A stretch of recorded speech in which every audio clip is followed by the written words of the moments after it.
Hi hello friends, this is Anil Kumar Alle. Welcome to my channel. Friends, ఈరోజు ఈ వీడియోలో వచ్చేసి ఎల్ఆర్ఎస్ స్కీమ్ 2020 మనం తెలుసుకుందాము. So TG LRS scheme 2025. So layout regulation scheme 2020. So మనము ఈ స్కీమ్ ఏంది, ఈ స్కీమ్లో మనకి ఎంత డిస్కౌంట్ వస్తుంది, సో ఈ ఎల్ఆర్ఎస్ అప్లికేషన్ స్టేటస్ని ఏ విధంగా తెలుసుకోవాలన్నది మీకు వీడియో క్లియర్గా స్టెప్ బై స్టెప్ చూపిస్తాను. ఫ్రెండ్స్, నా వీడియోకి మీ మోస్ట్ చూసినట్లయితే please subscribe my channel. So వీడియోలోకి వెళ్ళిపోదాం. ముందుగా మీరు ఇట్లా ఈ విధంగా మీరు గూగుల్లోకి వెళ్ళి ఇక్కడ మీరు ఎల్ఆర్ఎస్ స్టేటస్ అని కొట్టినా పర్లేదు, మీరు లేదంటే ఎల్ఆర్ఎస్ పేమెంట్ రిసిప్ట్ పైన కొట్టినా పర్లేదు. ఇక్కడ చూడండి, ఎల్ఆర్ఎస్ స్కీమ్ తెలంగాణ 2025 ఇక్కడ కొట్టినట్లయితే పైన మాకు కనిపిస్తుంది కదా, welcome to layout regulation scheme LRS అనేసి. ఇది మెయిన్ వెబ్సైట్. ఇది municipal administration, Panchayat and Raj department and layout regulation scheme 2020. ఇది మెయిన్ వెబ్సైట్. ఇది ఇక్కడ చూడండి, ఇక్కడ new application submission for LRS 2020 stopped. So ఇక్కడ మనకు హోమ్ పేజ్ ఉంది. So officer login ID and అదేవిధంగా సిటిజన్ అయితే మనం సిటిజన్ లాగిన్ ఐడి ఇక్కడ ఉన్నది. ఇక్కడ దీన్ని మన సిటిజన్స్ అయితే అంటే ఇక్కడ మీరు లాగిన్ ఇక్కడ మొబైల్ నెంబర్ కొట్టి ఓటీపీ తీసుకొని మీ డీటెయిల్స్ అయితే ఓపెన్ చేసుకోవచ్చు. సో ఇది మెయిన్ వెబ్సైట్. మనము హోమ్లోకి వెళ్ళేసి ఇక్కడ మనకి చూసినట్లయితే ఇక్కడ హోమ్ ఉంది. సో అదేవిధంగా మనకి మనకి ఎప్పుడైతే అప్లికేషన్స్ లేఅవుట్ అయ్యాదో దాని గురించి స్కీమ్ మనకి ఇక్కడ పీడిఎఫ్ ఉంటుంది. ఇక్కడ జియో పాస్ చేసిన డీటెయిల్స్ ఉంటాయి ఇక్కడ. సో మనం ఒకసారి చూద్దాం ఈ స్కీము డీటెయిల్స్ ఏంటి, ఎల్ఆర్ఎస్ అంటే ఏంటి, మనం ఈ గైడ్లైన్స్ అయితే చూద్దాం. ఇది పీడిఎఫ్ టోటల్. ఈ స్కీమ్ ఎల్ఆర్ఎస్ ఇక్కడ మనకి లేఅవుట్ రెగ్యులేషన్ స్కీము. ఇది మనకి ఇది రీసెంట్లీ ఇంతకుముందు మనకి 2020లో వచ్చింది ఈ స్కీము. ఇప్పుడు స్టిల్ 2025లో అంటే 3 years 4 years ఒకసారి మనకి ఈ స్కీమ్ అయితే రాబోతుంది. సో ఇది గవర్నమెంట్ తరపు నుంచి మనకి వాల్యుబుల్. సో ఎలా అంటే మనకి ఒక ₹1,00,000 వాల్యుబుల్కి మనము ఒక 4,000 లేదంటే 20,000 అమౌంట్ కట్టాల్సి ఉంటుంది. సో ఇది మనకి గవర్నమెంట్ ఇచ్చే డిస్కౌంట్. మంచి డిస్కౌంట్ తోటి మనం లేఅవుట్ని రెగ్యులేషన్ చేసుకోవచ్చు. సో మనము ఫ్లాట్ కొనే ముందు కానీ సో అమ్మే ముందు కానీ మన మున్సిపాలిటీ సంబంధించిన లేఅవుట్ అయితే ఉండడం తప్పనిసరి.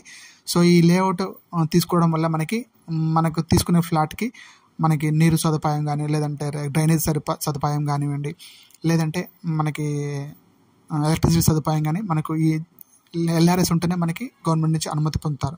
సో అక్కడ మన ఏరియాలో కానీ ఏ విధంగా మెట్రో స్టేషన్ కానీ రైల్వే స్టేషన్ కానీ ఏదైనా దారి పడేటప్పుడు ఎల్ఆర్ఎస్ ఉన్న ఏరియాలో 90% అయితే అట్లాంటివి పోకుండా చూసుకుంటారు. సో ఇక్కడ మన అప్లికేషన్ స్టేటస్ ఎన్నో తెలుసుకుందాము. ఇక్కడ మీరు అప్లికేషన్లో ఇక్కడ క్లిక్ చేసినట్లయితే మీ దగ్గర అప్లికేషన్ నెంబర్ ఉన్నట్లయితే డైరెక్ట్గా నెంబర్ కొట్టి ఇక్కడ సబ్మిట్ అని కొట్టేసేయండి. సో లేదంటే ఈ విధంగానే చెప్తాను. ఇది ఒక అప్లికేషన్ అయితే ఫైండ్ అయింది. సో నా దగ్గర ఒక అప్లికేషన్ అయితే ఇక్కడ ఫైండ్ చేస్తున్నాను. ఇక్కడ survey number, flat number, layout, వాళ్ళ ఫాదర్ నెంబరు, అంటే వాళ్ళ ఎవరైతే హక్కుదారులు ఉన్నారో వాళ్ళ ఇక్కడ మనకి ప్రొసీడ్ పే అని కొట్టినట్లయితే మనకి అమౌంట్ పే అయిపోతుంది. ఇది మనకి టోటల్గా నేను ఒక స్కీమ్ సర్టిఫికేట్ అయితే ఓపెన్ చేస్తాను. ఇది లెటర్ ఇది. సో ఇది టోటల్గా ఈ విధంగా లెటర్ ఉంటుంది. గ్రేటర్ హైదరాబాద్ మున్సిపల్ కార్పొరేషన్ ఈ విధంగా ఉంటుంది. సో మొన్న రీసెంట్లీ డౌన్లోడ్ చేశాను 23/3/2025. సో ఇది రెగ్యులేషన్ సంబంధించిన లెటర్ ఇది. సో మనం ఇక్కడ చూడండి, అమౌంట్ చూడండి, ఇక్కడ మనకి 2 lakh చేంజ్ ఉంది. ఇక్కడ 2,64,000 చేంజ్ ఉంది ఇక్కడ. సో మనకి 14%గా చూసుకున్నట్లయితే 4,74,000 అయితే ఇక్కడ ఉన్నది. సో ఇది మనకి టోటల్ రెగ్యులేషన్ ఛార్జెస్ వచ్చేసి ఇక్కడ చూడండి ఎంత ఇచ్చారు. ఇక్కడ మన రెగ్యులేషన్ ఛార్జెస్ 5,04,428 ఉంది. సో ఇది దీనికి టోటల్ అమౌంట్ పేడ్ వచ్చేసి 1,000 ఉంది. టోటల్ మనకు బ్యాలెన్స్ అమౌంట్ పేడ్ ఎంత ఇచ్చారు, 3,77,321 ఉన్నట్లయితే మనము ఓన్లీ 12,651 అమౌంట్ అయితే పే చేయాల్సి ఉంటుంది. సో ఇది ఈ విధంగా మంచి డిస్కౌంట్ తోటి మనమైతే అంటే ఆల్మోస్ట్ ఒక 5 lakh ఉన్నదాన్ని మనము 1 lakh కడుతున్నామంటే 4% అయితే మైనస్ అయింది. సో మనము ఓన్లీ 1%, 4లో 1% మనం అమౌంట్ కడుతున్నాము ఈ గవర్నమెంట్ ఇచ్చిన స్కీమ్లో. దీన్ని మనం ప్రొసీడ్ టు పే అని కొట్టినట్లయితే ఇక్కడ మొబైల్ నెంబర్ ఎంటర్ చేసి మీకు ఓటీపీ వస్తుంది. ఓటీపీ కొట్టినట్లయితే మీ కార్డ్ పేమెంట్ ద్వారా కానీ యూపీఐ పేమెంట్ ద్వారా కానివ్వండి మీరైతే పేమెంట్ అయితే చేసుకోవచ్చు. ఇలా మీరు అప్లికేషన్ మీ స్టేటస్ తెలుసుకొని మీరు పే చేయడం అయితే జరుగుతుంది.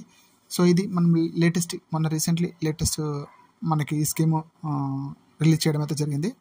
ఇక్కడ మన ముఖ్యమంత్రి రేవంత్ రెడ్డి గారు సో ఎవరైతే నిరుపేద కుటుంబాలు ఉంటారో లేదంటే లేఅవుట్స్ చేసుకొని లేదంటే ఫ్లాట్స్ కొనే ముందు వాళ్ళ ఎల్ఆర్ఎస్ను పేమెంట్ చేసి వాళ్ళకి గవర్నమెంట్ స్కీమ్ సంబంధించింది ఫ్లాట్స్ కానివ్వండి లేదంటే ఇంకేమైనా వాళ్ళకి వచ్చినట్లయితే ఇవి జారీ చేయడం జరుగుతుంది.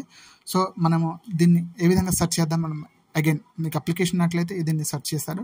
సో మీరు అప్లికేషన్ లేనట్లయితే మీ నేమ్ ద్వారా ఏ విధంగా సెర్చ్ చేద్దామని చూస్తాను. ఇక్కడ చూడండి, ఇక్కడ మళ్ళీ అగైన్ హోమ్ పేజ్లోకి వెళ్ళి ఇక్కడ సెర్చ్ అప్లికేషన్ అని ఇక్కడ కొట్టేసండి. మీ ఏరియా, మీ ఏ లొకేషన్ సంబంధించిన వాళ్ళు ఇక్కడ మీ ఏరియా, ఆ ఏరియాకి ఇక్కడ చెక్ చేసుకోండి.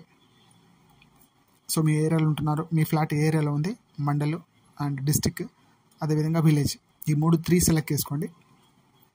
సెలెక్ట్ చేసుకొని ఇక్కడ మీ name starting 3 digits 4 digits enter చేయండి. రాజు లేదా రాము లేదా సో ఎవ్రీథింగ్ సయ్యదు సమ్ ఏదైనా. ఇక్కడ నేను ఒక నేమ్ ఎంటర్ చేస్తున్నాను ఎగ్జాంపుల్గా. సో ఇక్కడ మీరు సెర్చ్ చేసినట్లయితే ఆ ఏరియాలో ఎవరైతే ఎంతమంది అయితే ఆ నేమ్తో లిస్ట్లో మీకు మ్యాచ్ అయిందో ఇక్కడ మీకు తెలుస్తుంది.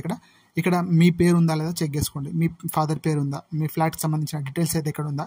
సో ఇక్కడ ఫస్ట్లో వచ్చేసి మన అప్లికేషన్ నెంబర్ ఉంటుంది, అదేవిధంగా ల్యాండ్ ఓనర్ నెంబర్, ఓనర్ పేరు ఉంటుంది, అదేవిధంగా వాళ్ళ ఫాదర్, వాళ్ళ సన్ ఆఫ్ ఫాదర్ పేరు ఉంటుంది, అదేవిధంగా వాళ్ళ కాంటాక్ట్ నెంబరు, సో వాళ్ళ లేట్ సంబంధించి ఎంత లేఅవుట్ ఉంది, సో వాళ్ళ ఏరియాలో ఉంది, వాళ్ళ డీటెయిల్స్ ఏంది. ఇక్కడ వాళ్ళ పేమెంట్ చేసి ఉంటే ఇక్కడ కొన్ని నాట్ అవైలబుల్ ఉంది, కొన్ని అయితే ప్రొసీడర్ పేమెంట్ చేయాలనేసి అడుగుతుంది. రెగ్యులేషన్ చేసుకోవాలనుకున్న వాళ్ళు ఇక్కడ పే అని అడుగుతుంది. ఇక్కడ స్కీమ్ ఈ విధంగా ఓపెన్ అవుతుంది. ఈ స్కీమ్ చూసినట్టయితే మనకు ఇప్పుడు డిస్కౌంట్ అయిందని ఇంతకుముందు మనం మాట్లాడుకున్నాం కదా, దాని ప్రకారం ఇక్కడ ఓపెన్ చేయాల్సి ఉంటుంది. ఇక్కడ మీకు సర్వే నెంబర్ ఉంటే సర్వే నెంబర్ కొట్టేసేయండి, పర్లేదు. ఇక్కడ మీకు సర్వే నెంబర్ ఉన్నట్లయితే సర్వే నెంబర్ కొట్టినట్లయితే ఇక్కడ మీ అప్లికేషన్ స్టేటస్ అయితే ఇక్కడ తెలుస్తుంది. ఇక్కడ దీన్ని క్లిక్ చేసినట్లయితే మీరు పేమెంట్ చేయాల్సిందా, లేదంటే డ్యూ ఉందా, లేదంటే ఎంత కట్టాలి, ఎంత డీటెయిల్స్ ఉంది, గవర్నమెంట్ ఎంత మనకి డిస్కౌంట్ ఇస్తుంది అనేది ఇక్కడ మనకి డీటెయిల్స్ పూర్తిగా తెలిసిపోతుంది. ఇలా మీరు ల్యాండ్ కొన్నా కానీ అమ్మినా కానీ మీ ఎల్ఆర్ఎస్ తీసుకోవడం 100% తప్పనిసరి. ఎందుకంటే తర్వాత మీకు డ్రైనేజీ అప్రూవల్ రాదు, లేదంటే ఎలక్ట్రిసిటీ అప్రూవల్ రాదు, అదేవిధంగా మీకు పవర్ సంబంధించింది కానివ్వండి, లేఅవుట్ సంబంధించింది కానీ, వాటర్ కనెక్షన్స్ కానీ, మీకు ఎటువంటి గవర్నమెంట్ స్కీమ్స్ సంబంధించినవి అయితే మీకైతే అప్లికేబుల్ అయితే కారు, తర్వాత మీరే సఫర్ కావాల్సి వస్తుంది.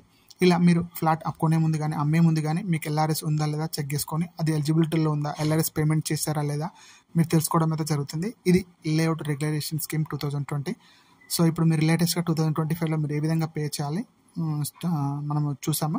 సో ఇందులో మీకు సంబంధించిన మీరు ఏ పాలసీ, కొంతమందికి ల్యాండ్ ఉంటుంది కానీ అది ఎక్కడ ఉంది, ఎల్ఆర్ఎస్ లేకుండొచ్చు, ఎల్ఆర్ఎస్ అప్లికేషన్ లేదు అన్న వాళ్ళు ఇక్కడ మీరు సెర్చ్ చేసుకొని మీ డీటెయిల్స్ ఇక్కడ మీకు ఫైండ్ అవుతుంది. ఎందుకంటే మీరు ఆల్రెడీ రిజిస్ట్రేషన్ చేసుకొని ఉంటారు కదా, సో దానికి సంబంధించిన వాళ్ళు మన డీటెయిల్స్ ఎంటర్ చేయాల్సి ఉంటుంది.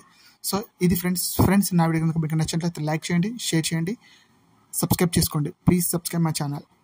మరిన్ని అప్డేట్స్ కోసం stay tune my channel. Thank you so much.